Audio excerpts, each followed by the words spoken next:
him and how he runs his team. Because regardless, he's a guy that loses a lot of his assistant coaches based on promotions, and we saw that last year, lose the defensive coordinator. He's coaching the Arizona Cardinals. But his program continues to be successful. So for me, yes, Cam Newton, yeah, he's the big name, the marquee name in the franchise, but it starts with Ron Rivera, how they're going to play football. And last year, he decided, I believe Cam Newton can get better. He went out, fired Shula and Mike Shula as the offensive coordinator, went and got Norv Turner. And Norv Turner, to me, is one of the most respected as far as teaching quarterbacks how to read defenses, what type of theme they're going to have, game in and game out, and really concentrating on their fundamentals. That's what Norv Turner does. That's what Troy Aikman rants and raves about him, other quarterbacks that have been with him, that not a great head coach, but a great quarterback coach and a great offensive coordinator. And he has helped calm down Cam's game. He has helped Cam be able to find some things that he really does well and be able to concentrate and keep repeating those over and over and over again. And I think that's the reason why we see Cam, Nick, with the highest completion percentage that we've seen in his career. But like the high prior to this year was less than 62%. This year is over 67%. You were banging the Norv Turner drum from the moment he was hired. And Norv Turner, I think, more skeptical of. I know I was more skeptical of him than you. I think because what I had in my mind's eye was the head coaching stuff, where he has not been successful. But maybe I need to start looking at Norv Turner like Wade Phillips, where a guy who is not necessarily the guy you want as your head coach, but if he can be your coordinator, for Wade obviously defensively, you're going to get better. And where Cam has been awesome this year is he's taking care of the football. He hasn't had those peaks and valleys like we've seen over the course of his career. He's taking care of the football. He's still running the ball himself, but he doesn't have to run it as much because they have more of a short and intermediate passing game that can take care of that. And Christian McCaffrey has been a spectacular weapon for them as of late. Yesterday, he had 78 receiving, 79 rushing. So all of that has turned the Panthers all of a sudden. We're talking about the Saints, and we should. Panthers got 2 losses. Saints have 1, and they haven't played each other yet. They played each other twice in the final 2 weeks or the final 3 weeks of the season. So the Panthers still have everything in front of them this year. When we're breaking down the NBA, we always talk about high efficiency being shot selection and what guys do.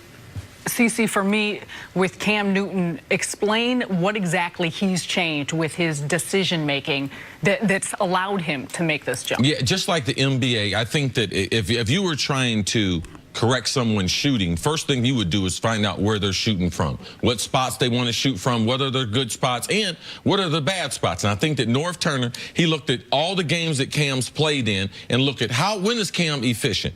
And what he's taken away is probably the least efficient part of Cam's game. That's throwing the ball deep down the field. So in NBA, I'm not going to limit your three-point ability, but I'm going to limit the types of three-pointers you're going to. So now, Cam, you can see a shorter, more concise passing attack. You can see the percentages going up, but it's also gone into his confidence, just like a shooter. He gets more good results. You can see it carrying over into the rest of his game. He's a better leader when you don't have those peaks and valleys. And on the sideline this year, Cam, for some reason, has been less emotional, up and down than any other part of his career that I've seen. So he's kind of stabilized that as the face of that franchise. And the other thing that's happened for the Panthers is there is what appears to be a very clear line of demarcation, a turning point in their season. And that was that fourth quarter against Philly. They're down 17-0 in that fourth quarter against Philly, on their way to falling to 3-3. They come back from 17-0, scored 21 straight. The next week, they come out and blitz Baltimore early, I think up 24-7 at the end of the first half. They come out this week and blitz Tampa early, up 35-7 at the end of the first half. Like, that Philly game changed, to me, the trajectory of where they are. And we have talked about how within a game, Cam's confidence level, like if he's feeling good, if he's smiling, if he's signaling for first downs, he's going to play better. That confidence level, to me, has carried over from that comeback against Philly. That comeback against Philly showed them how good they can be. And since then, that offense has looked absolutely outstanding. Doesn't hurt they got Greg Olsen back. Doesn't hurt that they're getting more out of Curtis Samuel. You saw him on a big end around yesterday. DJ Moore had a big play the week before. Those young receivers coming into their own. And the constant, even though you talked about they losing Wilkes as their defense coordinator, Arizona. Eric Washington, new defensive coordinator. He was pretty adamant several weeks ago when I talked with him about going out and getting players like Eric Reed. It really speaks to the leadership they have in that locker room. We're gonna have a theme going down the stretch.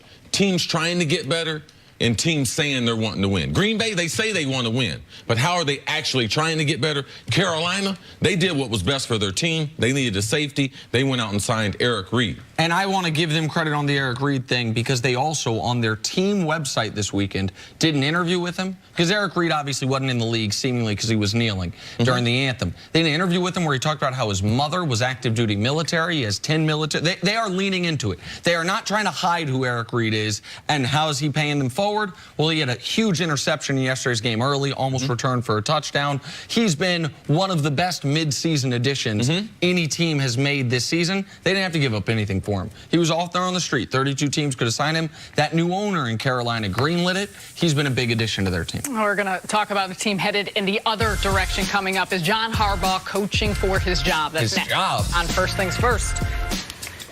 Nick Wright, if he brings up English, Deontay, Canty, everyone's going to be vying for that spot.